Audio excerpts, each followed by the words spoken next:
샌프란시스코 국제공항의 어두운 밤이었고 4대의 여객기가 이륙 준비를 마치고 줄지어 서 있었다. 갑자기 그들은 또 다른 비행기가 빠르게 접근하며 자신들이 있는 방향으로 착륙하려는 것을 알아차렸다. 진입 중인 항공편은 관제탑 ATC에 착륙 허가를 요청했고 허가를 받았다. 처음에 대기 중이던 4대의 비행기 조종사들은 아마 단순한 오해일 것이라고 생각했다. 아마도 착륙 중인 비행기는 근처에 다른 비어있는 활주로에 착륙할 것이라고 생각했다. 하지만 일은 예상대로 흘러가지 않았다. 착륙 중인 비행기는 회항하지 않았고 활주로에서 대기 중이던 4대의 항공기와 정면 충돌했다. 그 후에 무슨 일이 일어났는지 알고 싶나요? 끝까지 지켜봐 주세요.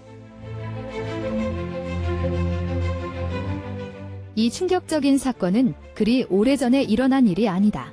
2017년 7월 7일 에어캐나다 759편은 135명의 승객과 5명의 승무원을 태우고 토론토 피어슨 국제공항에서 출발했습니다. 이는 정기 항공편이었으며 5시간 30분 후 샌프란시스코 국제공항에 착륙할 예정이었습니다. 두 조종사 모두 매우 경험이 많았으며 이전에도 여러 차례 샌프란시스코에 착륙한 경험이 있었습니다. 그러나 오늘은 평범한 날이 아니었습니다. 그리고 이어진 사건은 항공산업의 경종을 울리는 계기가 되었습니다. 비행 자체는 순조로웠고 에어캐나다 759편이 샌프란시스코에 접근하자 조종사들은 착륙 준비를 시작했습니다. 그들은 관제탑으로부터 착륙 허가를 기다렸습니다. 참고로 샌프란시스코 공항에는 총 4개의 활주로가 있습니다. 하지만 그중 2개만 동시에 운영할 수 있습니다. 남풍이 불 때는 그 2개의 특정 활주로가 이착륙 모드에 사용됩니다. 그리고 서쪽에서 바람이 불면 다른 활주로 쌍이 대신 사용됩니다. 우리가 모두 알다시피 비행기는 항상 바람을 거슬러 이륙하고 착륙합니다. 그날은 서쪽에서 바람이 불어오고 있었습니다. 이는 조종사들이 바람을 마주보는 활주로에 착륙해야 한다는 뜻이었습니다. 그 결과 2가지 선택지만 남았습니다. 활주로 28L과 28R 즉 28자와 28O입니다. 지금까지는 모든 것이 정상적으로 보였습니다. 하지만 상황은 곧 더 나빠지려 하고 있었습니다. 활주로 28자는 정비를 위해 폐쇄되었고 조명이 완전히 꺼져 있었습니다. 관제탑은 에어캐나다 759편의 활주로 28호에 착륙 허가를 내렸습니다. 두 조종사 모두 예전에 이곳에 여러 번 착륙한 경험이 있었습니다. 그래서 관제탑은 그들이 2개의 평행 활주로 불빛을 확인하고 28 오른쪽으로 향할 것이라고 예상했습니다. 하지만 거기서 첫 번째 실수가 발생했습니다. 그 활주로 양쪽에는 녹색 불빛이 켜진 2개의 유도로가 있습니다. 이들은 비행기가 터미널에서 승객을 태운 후 활주로에 도달하기 위해 사용됩니다. 하지만 밤의 어둠 속에서 에어캐나다 759편 조종사들은 녹색 유도로 불빛을 28 오른쪽 활주로로 착각했습니다. 그렇다면 실제 28 오른쪽 활주로 불빛은 그들은 그것을 28 왼쪽이라고 생각했습니다. 하지만 조종사들은 진짜 위험이 여전히 앞에 있다는 것을 몰랐습니다. 완전히 적재된 4대의 비행기가 바로 그 유도로에서 이륙을 기다리고 있었습니다. 세 대는 유나이티드 항공 소속이었고 한 대는 필리핀 항공 소속이었습니다. 그들은 총 1000명이 넘는 승객을 태우고 있었으며 연료 탱크는 가득 차 있었다. 활주로 28 오른쪽과 유도로 사이의 간격은 단 100m였다. 에어캐나다 759편이 유도로에 맞춰 정렬했을 때 멀리 떨어진 관제탑에서는 비행기가 실제로 어디에 착륙하려는지 알아채기 거의 불가능했다. 그렇다면 큰 의문이 생긴다. 활주로를 정비 때문에 폐쇄하는 것이 일반적인 절차라면 에어캐나다 759편의 조종사들은 그것을 통보받지 못했을까? 그들이 그것을 알았다면 이런 혼란은 전혀 일어나지 않았을 것이다. 28의 활주로의 폐쇄는 사실 제노TAM 항공공지에 명시되어 있었다. 이 문서에는 조종사들이 이륙부터 착륙까지 알아야 할 모든 정보가 포함되어 있다. 하지만 문제는 이 공지들에서 정말 중요한 내용을 알아보기 쉽지 않다는 것이다. 그래서 조종사들이 28의 활주로 폐쇄 공지를 놓친 것이다. 그리고 그것이 그들의 두 번째 큰 실수였습니다. 에어캐나다 759편은 활주로처럼 보이는 곳에 빠르게 접근하고 있었지만 실제로는 택시웨이였습니다.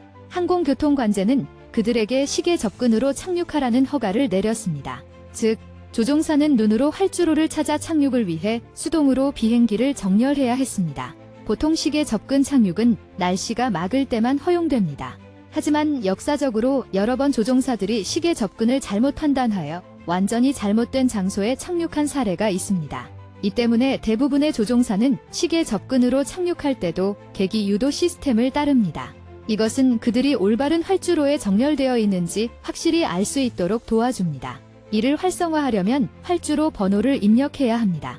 하지만 요즘 대부분의 현대 항공기는 계기 유도 시스템을 자동으로 켭니다. 이것은 에어버스 A320이었기 때문에 유도 시스템을 수동으로 활성화해야 했습니다. 하지만 알 수 없는 이유로 조종사는 그렇게 하지 않았습니다. 그리고 그것이 그들의 세 번째 큰 실수였습니다. 그런데 왜 조종사들은 실수를 연이어 하고 있었을까요? 솔직히 말해서 두 사람 모두에게 정말 힘든 하루였습니다. 이미 밤 11시 45분이었고 그들은 19시간 연속으로 쉬지 못했습니다. 두 사람 모두 캐나다 조종사였고 당시 캐나다는 미국보다 더 엄격한 피로 규정을 가지고 있었습니다. 우리는 이미 에어 캐나다 759편 조종사들이 저지른 세 가지 주요 실수를 지적했습니다. 하지만 잠시 멈춰봅시다. 대기 중이던 4대 비행기의 조종사들은 무엇을 하고 있었을까요? 그들은 분명히 에어 캐나다가 활주로가 아닌 유도로로 향하는 것을 보았지만 아무도 관제탑에 알리지 않았습니다.